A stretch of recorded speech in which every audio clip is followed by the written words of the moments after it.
Hello Virgo, thank you for joining me for your monthly forecast for July.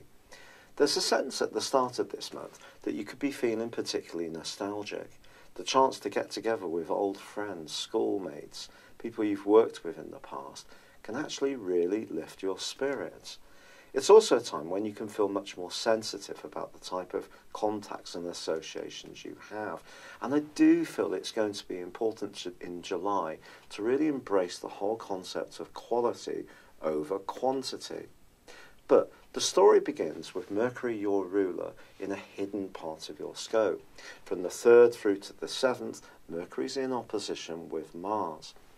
This could see your nervous system a bit shook up during this period of days. Try to get as much rest as possible. Although the Sun is in a bubbly, friendly location, and it could be that the invitations are coming in, if you can balance these with creating enough space and time to cocoon yourself away for some moments to provide the healing and recharging you will need, I think it will be a wise thing to do. But you know, because Mars is in a very plucky part of your scope, you're not going to be short of the desire to achieve things and be really hard-working and apply yourself in that legendary way where you can really grapple with the detail of things.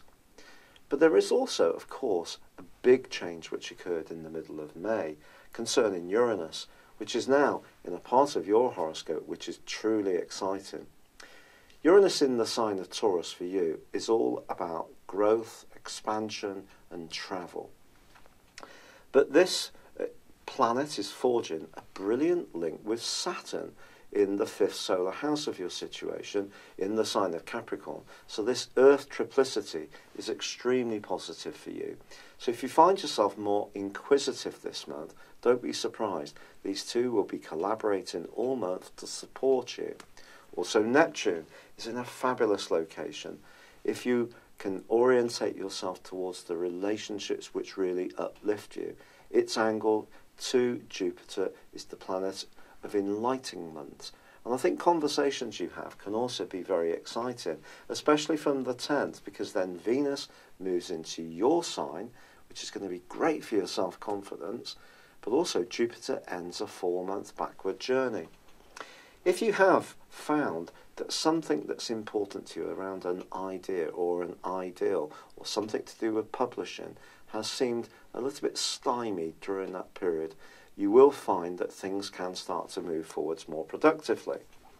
But also, in week 2 of this month, the Sun, in this very positive, sociable and interactive part of your situation, does go into an opposition with Pluto, and there is on the 13th, a partial solar eclipse, and this is going to provide a backdrop for the next 6 months. This is big stuff. It's about choosing your priorities, quite frankly, especially around your love life or your social world.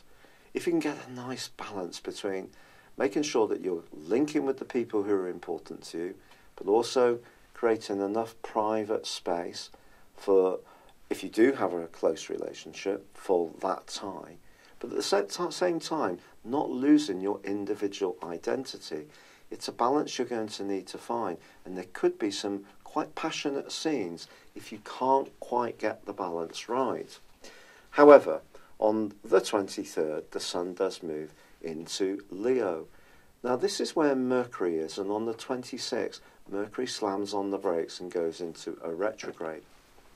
I think you could find yourself a little bit in need of just withdrawing as this month draws to a close, but don't see this as a negative. In fact, in the last week of this month, Venus forges a glorious link to Pluto. So the things that are evolving around your creativity and personal expression, which are really important to you, well, they can continue to do so in the most wonderful of ways. But the total lunar eclipse, which occurs on the 28th, is in a very tender area of your situation, and it is in opposition with the moon in Aquarius, which is combining with Mars. When the moon and Mars are side by side, we are talking about the potential for volatility. So if you've been someone who's been very self-sacrificing and put the needs of other people first, always been a good egg, essentially, and conscientious, hard-working, to the extent that you're ignoring your own welfare. This particular lunar eclipse really is an opportunity over the next half year to reshape your existence. So it does create a better balance between your desire to be an expressive, free individual, which is coming from the energy in the sign of Cancer, to have good friendships and good contacts and social activity, but also do your bit at work, work hard, be conscientious, but not to the point that you're wrung out with exhaustion. And it really is something to take very, very seriously as this month draws to a close.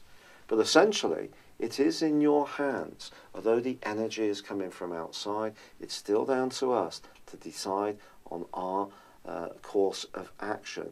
And with the information you have here, there is real opportunities to expand your situation. But I just feel at times this month, some peace and tranquility will be very good for your soul. It's been a real pleasure being with you. Thank you for joining me. I'd love it if you would like or comment on this video, or if you've yet to do so, subscribe to my channel. But for now, good luck and goodbye. Hello, thank you so much for watching my video. I'd love you to join me at my Horoscope Ace app. You can find this at www.horoscope-ace.com. You can use it through Android, iOS, Apple or Facebook. Check out your ascendant or your moon sign or download your free birth chart. There's all your favourite videos, plus there are daily, weekly, monthly and yearly horoscopes for general, love, Chinese and Indian astrology. If your passion is tarot, there's my brilliant 3-card money or love tarot readings too. And it's all there at www.horoscope-ace.com. Thank you.